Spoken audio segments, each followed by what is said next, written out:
Stop making life harder than it already is. I'm having a busy day today, and it's bitty busy, if you know what I mean. It's make an appointment, finish up a vlog, email the Senko, and for the love of Freya, when did that toilet bowl last experience a bit of bleach, right? I feel like I have 100 things that I could be doing, should be doing, ought to be doing, right? And the problem is that when your brain is speeding ahead at 360 miles per hour with all of the things, it is very easy to feel overwhelmed. And that's the point when you find yourself Googling best productivity hacks and you surface 2 hours later with at least 20 more things to add to your to-do list and nothing has actually gotten done. Yes?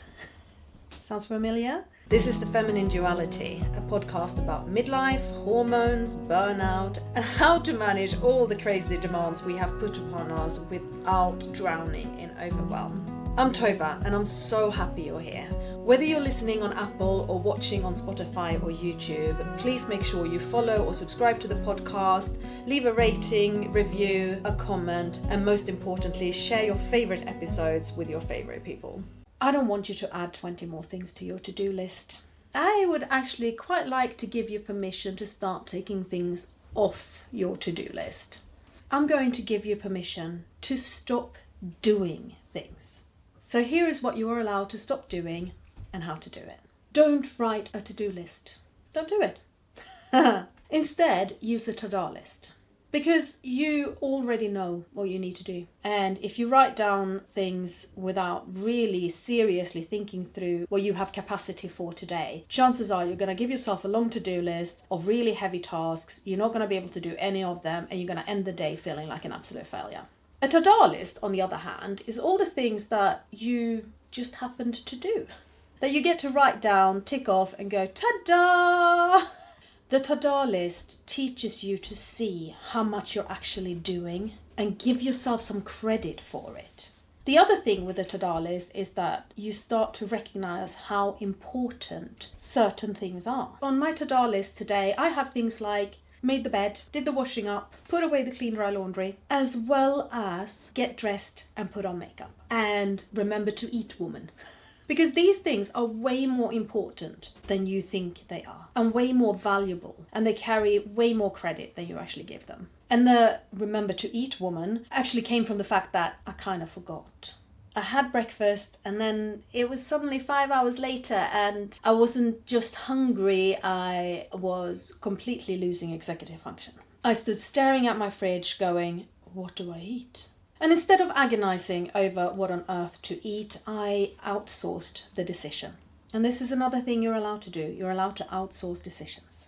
AI is great for this. I literally used the voice note function on ChatGPT and went, I have half a block of halloumi, I have some fresh vegetables, no lettuce, I have pasta, rice, cream, I have no brain, no energy. What on earth am I having for lunch? A little bit later, I sat down with a beautiful bowl of crunchy vegetables, air-fried halloumi, nice dressing, some nuts and seed salad sprinkle on top, and after that, life was good again.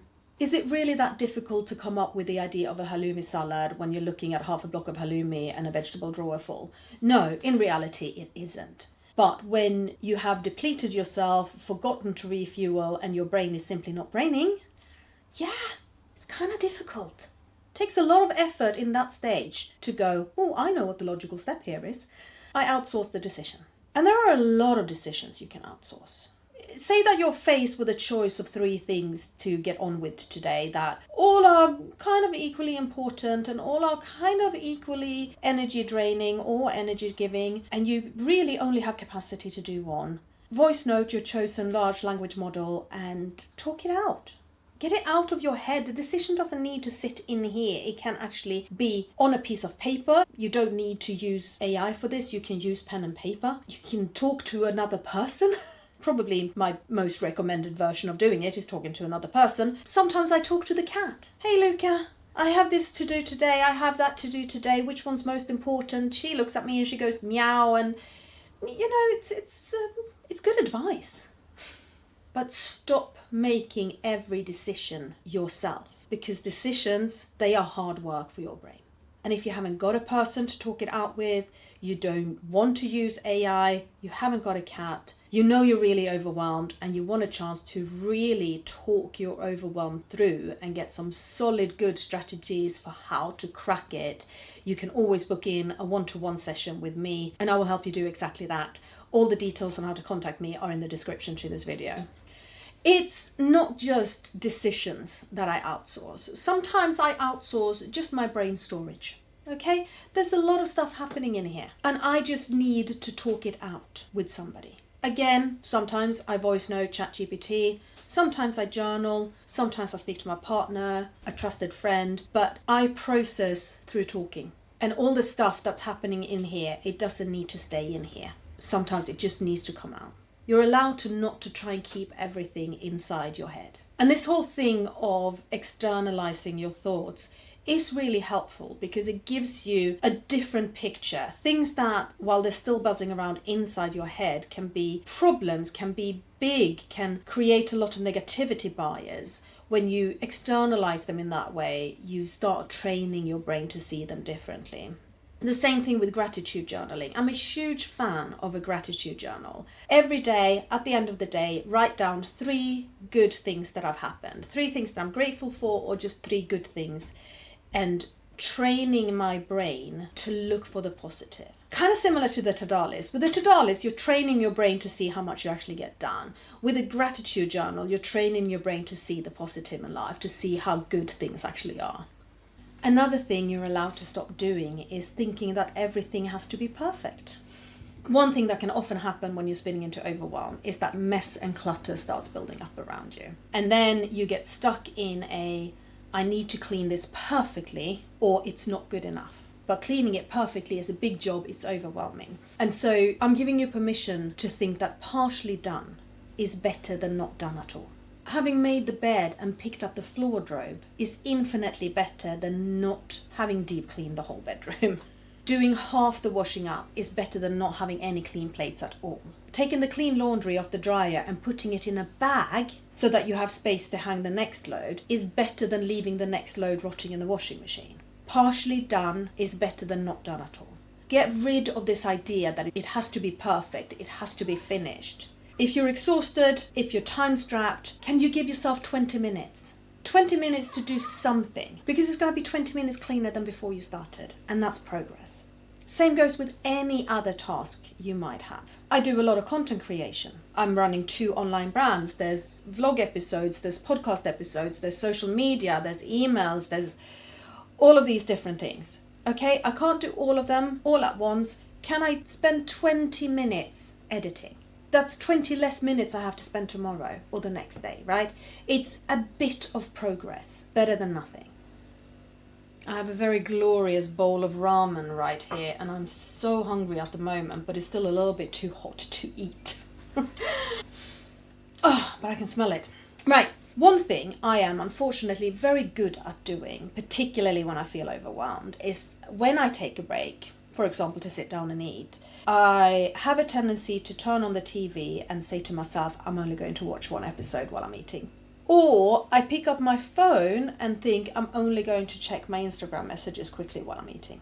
And if I'm overwhelmed, my brain is going to want to stay in this distraction. It's not going to want to finish after just 1 episode or after just 10 minutes. No, my brain is going to want to dissociate and stay in there and look at reel after reel after reel, or I just have to see what happens in the next episode and the next one. And then 4 hours have gone by.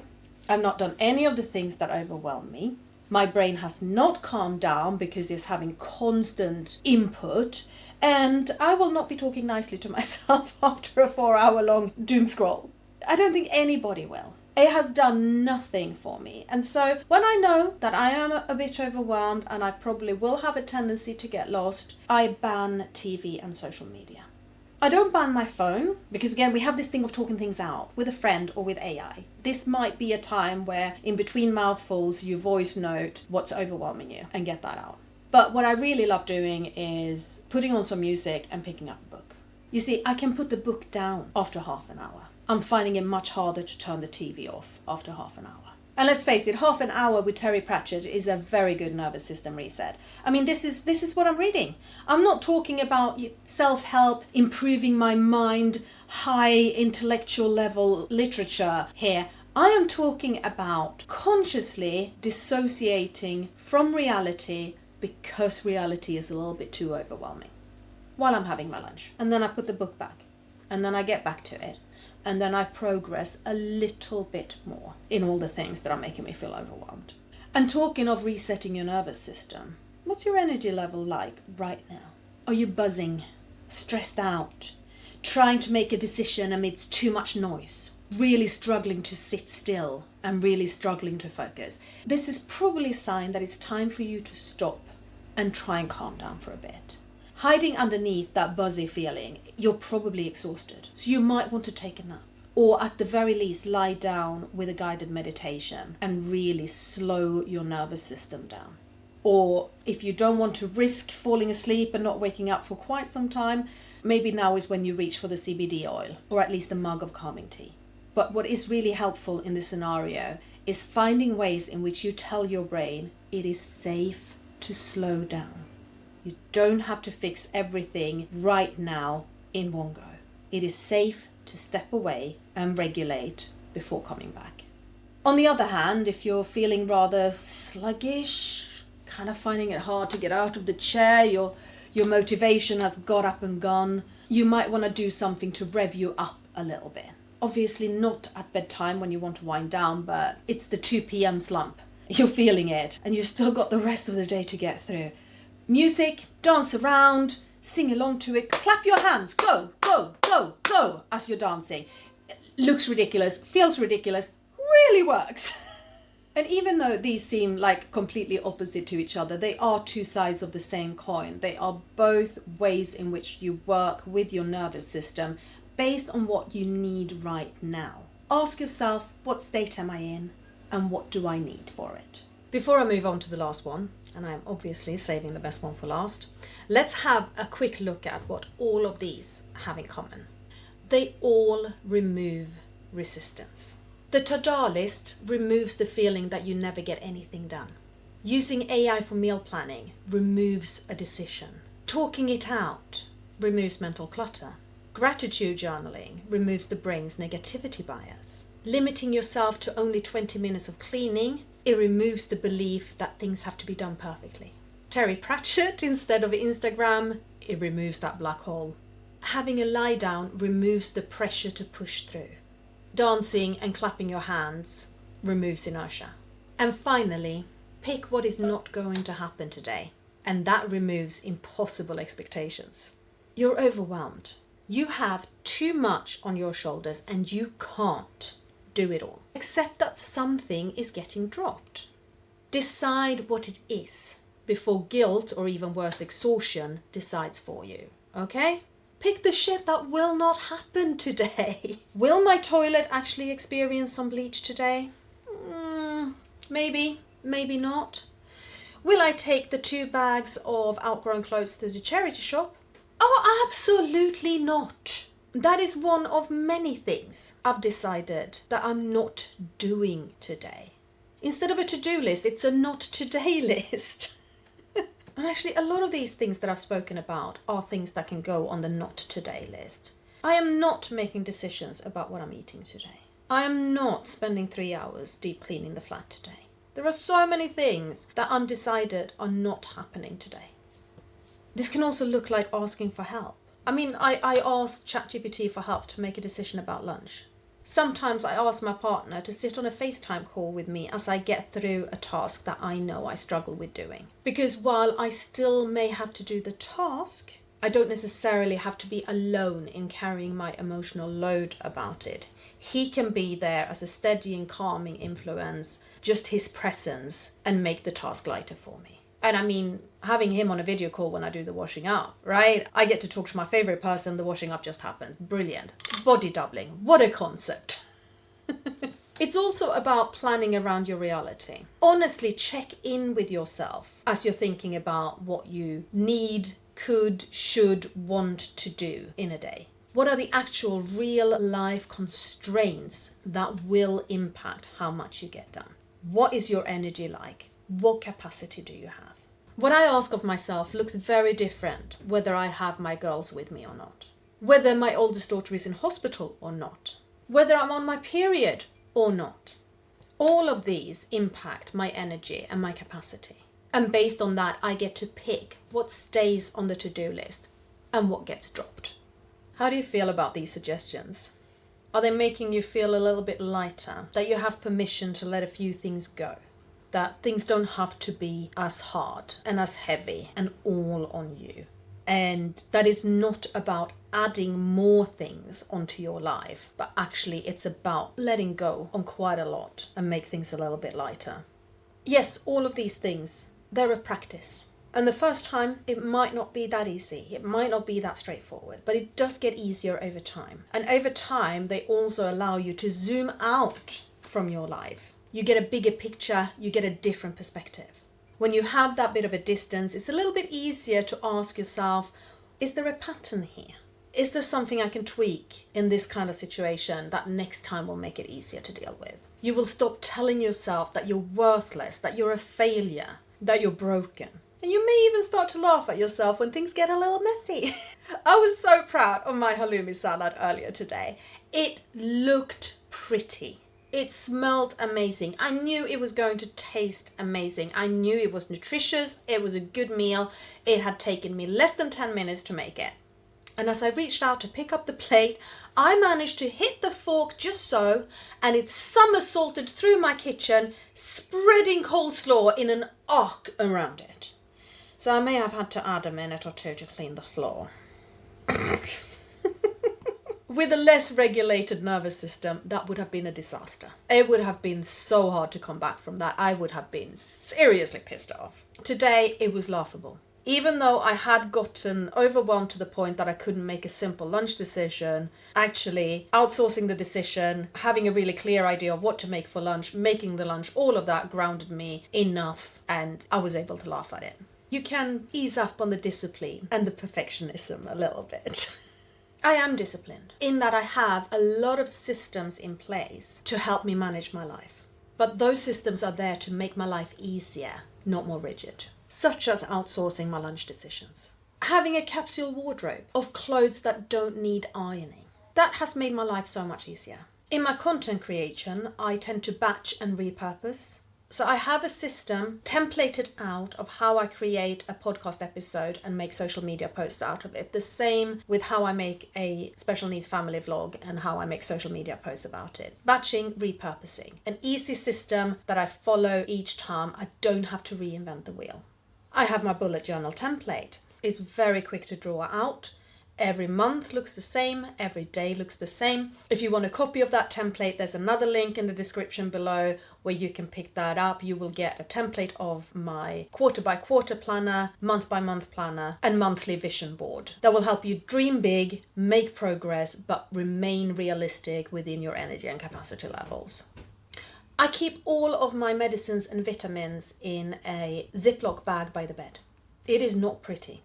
The part of me that wants a really tidy, minimalist, perfect showroom quality habitat, she is not happy. She does not like the baggie of vitamins, okay? She wants these things tucked away in a beautiful storage box. But if I do that, I am wasting so much mental energy on remembering to take them.